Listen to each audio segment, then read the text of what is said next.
Good morning.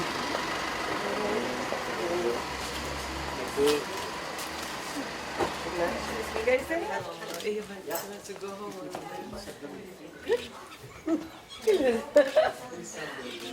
Hold it. Oh.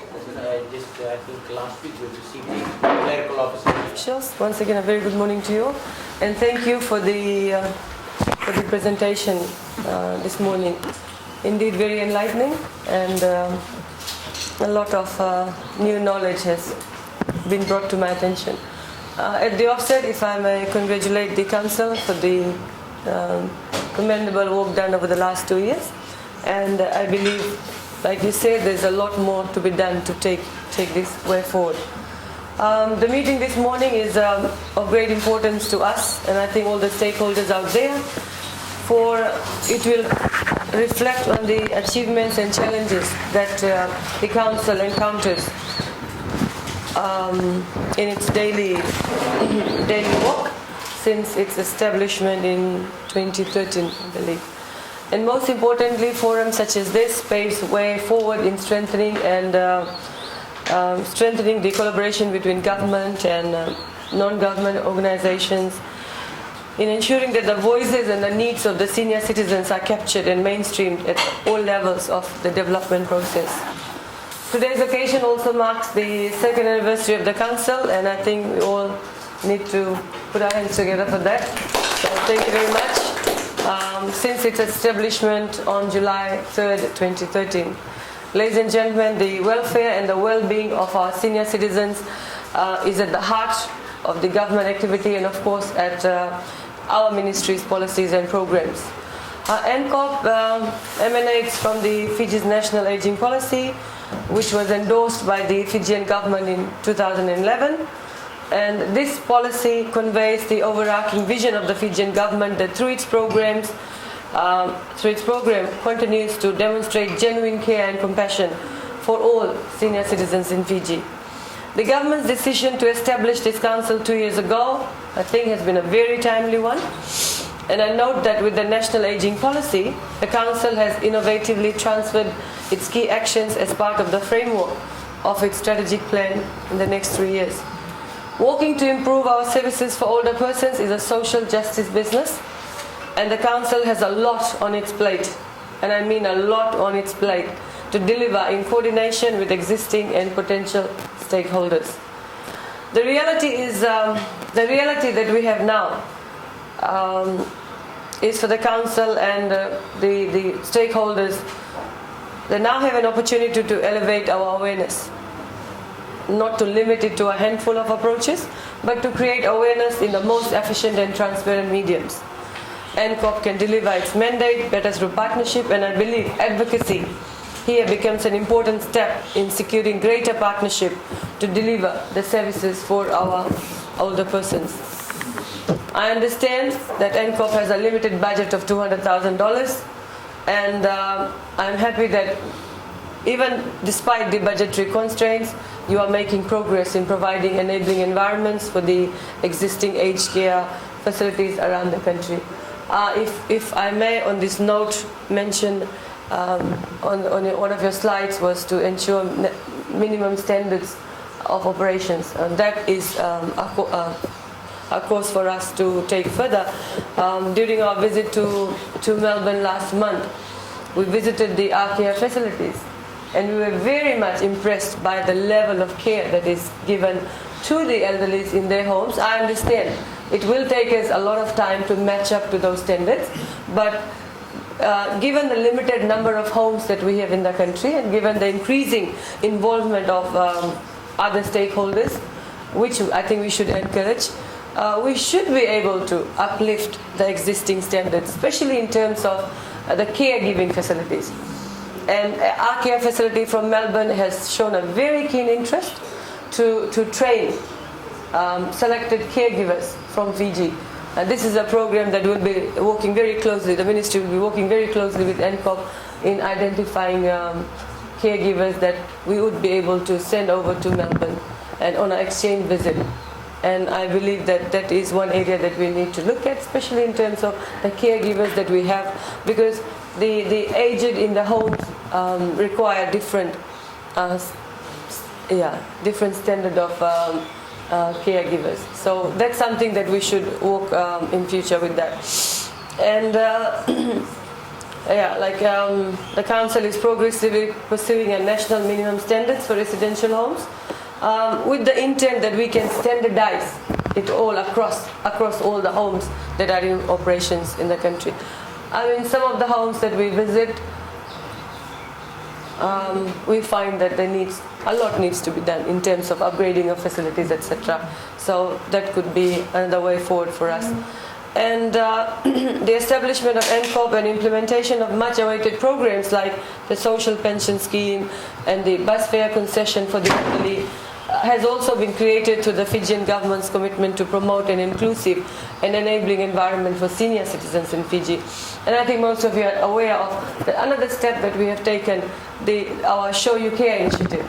It would seem like a very small initiative, but I think it's going to go a long way in ensuring that our senior citizens are treated much fairly now in public transports when they travel. So, during the last months in office, I had the opportunity to learn about the challenges that our senior citizens face in the community, within their own homes. And this particularly calls for more awareness.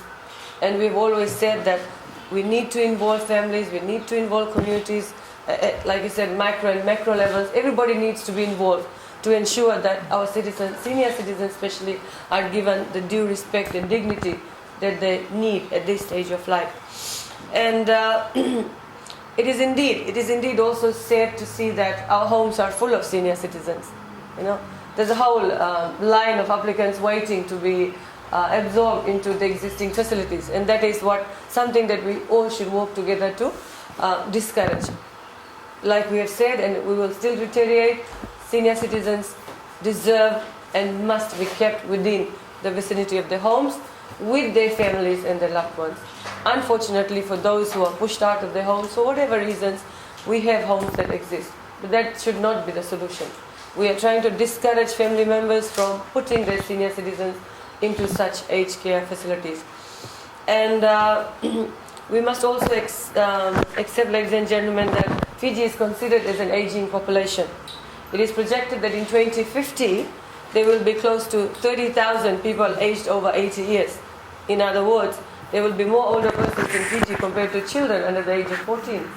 So that is also that will also pose a challenge for the council to work with issues that result because of that. And again, if we may say, it's very sad that parents who invest their whole life into raising their children, right? And then, at the end, they are left into residential care homes. And when we visit these homes and when we see the faces of these residents, you see smiles. But every second that they get on the own, you see that their eyes are filled with tears. The longingness to go back home to their loved ones. And I say it's a sad day for us as a society if we cannot see the pain in the eyes of these residents that are in our homes. And I think we still have time. We still have time. I mean, families out there still have time to take their elderly back home. I mean, that's something for families to look at.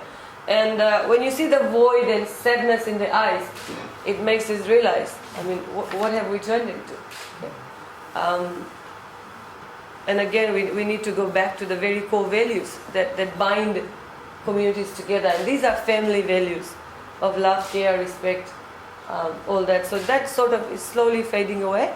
And maybe a challenge for the council is through the awareness programs, we need to bring it back, appeal to the emotions of the people out there that this is not right. And I'm very much encouraged by the fact that we are now using public platforms, or we are going to use public platforms to advocate on these issues, like festivals, like the Hibiscus Festival, which probably generates a wide range of interest. And because of its wide media coverage, I think when we are going to involve people, queens and kings and all the contestants there in this medium of dialogue pertaining to elderly and elderly care, I think this is going to be a good mileage for the work of NPOP, as well as making the community realize that these are some important issues that need to be addressed at a national level. So I hope, awareness would be conducted in these manners as well, and we can take this across to all the various other districts that would be holding such public, whether it's a public conference, whether it's a festival, and we need to reiterate, we need to repeat, like in any other social issue, repeated messaging is very, very important. So the more the people talk about it, the more they will register, and probably the more they will act upon it. And we hope that's what happens.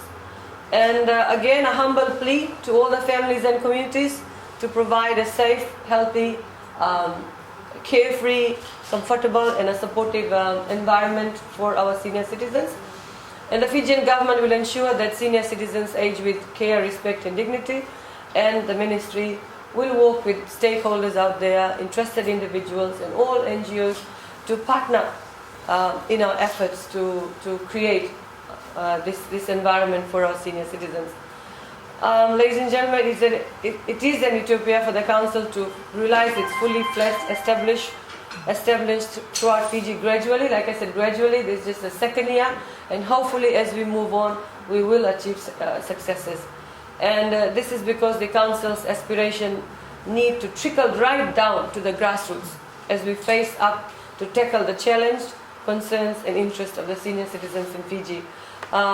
I once again thank the Council members for your diligence over the 2 years, and I hope that we will work together to ensure that we have that whatever we have been delegated to deliver is implemented within the allocated time frame. I would like to wish you all the best in the current and future coordination to achieve the objectives of the National Council of Older Persons, and to the public out there as we enter the festivity of Eid celebrations probably in the weekend.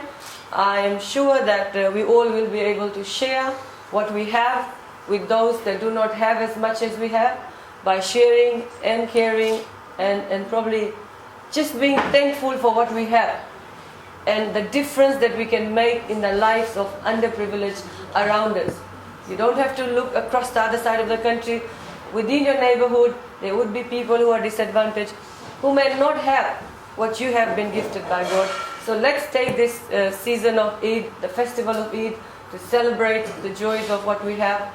And may you all have a blessed Eid in the weekend. And once again, thank you very much.